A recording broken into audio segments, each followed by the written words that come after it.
विधानसभा निवडणुकांच्या मतदारसंघांवरून कल्याण डोंबिवलीसह ठाणे जिल्ह्यामध्ये महायुतीत जुंपण्याची शक्यता आहे। गणपत गायकवाड यांच्या मतदारसंघात भाजपच्या वतीने विधानसभेची तयारी सुद्धा सुरू झालेली आहे। आमदारांच्या पत्नी सुलभा गायकवाड या रिंगणात उतरण्याची शक्यता आहे। तर भाजपच्या काही जागांवरती शिंदेची शिवसेना दावा करेल असं सुद्धा दिसतंय।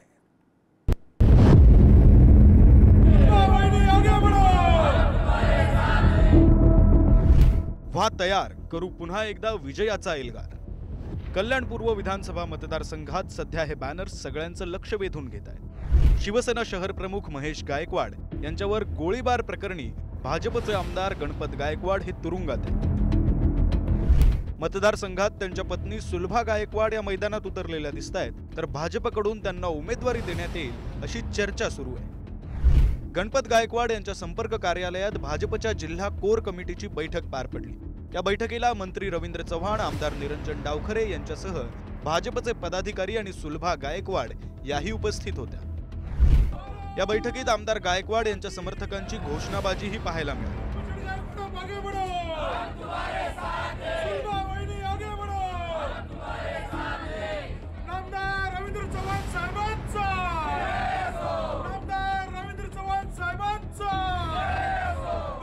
सुलभा गायकवाड आगे बढ़ो हम तुम्हारे साथ है अशी जोरदार घोषणाबाजी करण्यात आली। बैठकीनंतर कल्याण पूर्वेवर भाजपचाच दावा असल्याचं रवींद्र चव्हाणांनीही स्पष्ट केलंय।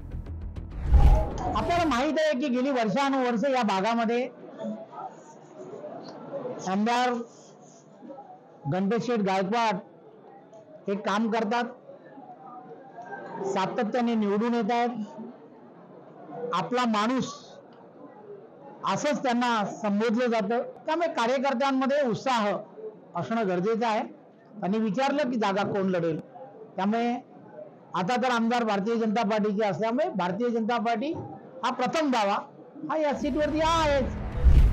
ठाणे आणि कल्याण या दोन्ही लोकसभा मतदारसंघात शिंदेच्या शिवसेनेनं विजय मिळवल्यानंतर महायुतीकडून विधानसभेसाठी चाचपणी सुरू झाली। कल्याण लोकसभा मतदारसंघात भाजपनं कल्याण पूर्व, कल्याण पश्चिम, डोंबिवली, कल्याण ग्रामीण आणि अंबरनाथ या मतदारसंघांवर दावा केलाय। तर भाजपच्या काही जागा या शिंदेच्या शिवसेनेला मिळाव्यात यासाठी शिंदेच्या शिवसेनेकडून प्रयत्न होणार आहेत। भारतीय जनता पक्षाची ताकद पाचही विधानसभा क्षेत्रामध्ये आहे आणि पाचही विधानसभा क्षेत्रामध्ये आमच्याकडे तुल्यबळ उमेदवार आहेत। त्यामुळं आमची मागणी अशी असेल की कल्याण पूर्व असेल, कल्याण पश्चिम असेल, डोंबिवली असेल, कल्याण ग्रामीण किंवा अंबरनाथ या पाचही विधानसभा क्षेत्रामध्ये भारतीय जनता पक्ष तुल्यबळ उमेदवार देऊन या पाचही विधानसभा निवडून आणू शकतो। युतीमध्ये वाटाघाटींमध्ये ज्या जागा ज्या पक्षाला लढायला मिळतील त्यांनी त्या लढाव्या। आणि आता मला या सीटवर आम्हाला लढायचं आहे, त्या सीटवर पण आम्हाला लढायचं आहे, तसा दावा आम्हाला देखील करता येतो। परंतु युतीमध्ये अशा दावे प्रतिदावे करणं मला वाटत नाही संयुक्तिक ठरेल। मित्र पक्षाला सोबत घ्यायचं आणि गरज संपली की संपवायचं हीच भाजपची रणनीती असल्याचं सांगत ठाकरेंच्या शिवसेनेकडून भाजपवर टीका करण्यात येते। माझं ते माझं आणि तुझं ते पण माझं ही भाजपच्या आजपर्यंतची सगळी नीती राहिलेली आहे। त्याच्यामुळे त्याच्यात मला काय आश्चर्य वाटत नाही, कारण आत्ताच लोकसभेवर बरोबर 2 राज्याच्या विधानसभा झाल्या, एक ओरिसा आणि एक आंध्र प्रदेश। ज्या पक्षाने त्याला मागच्या काळात सांभाळला त्या दोन्ही पक्षांना ह्या विधानसभेमध्ये त्यांनी संपवून टाकलं। त्यामुळे भाजपची ही साधारण नीतीच आहे की आपल्या मित्रपक्षाला बरोबर घ्यायचं आपल्या गरजेपुरतं आणि नंतर संपवायचं। ठाणे आणि पालघर जिल्ह्यात लोकसभा निवडणुकांनंतर आता विधानसभेतही जागा वाटपावरून महायुतीत संघर्ष रंगणार असं दिसतंय।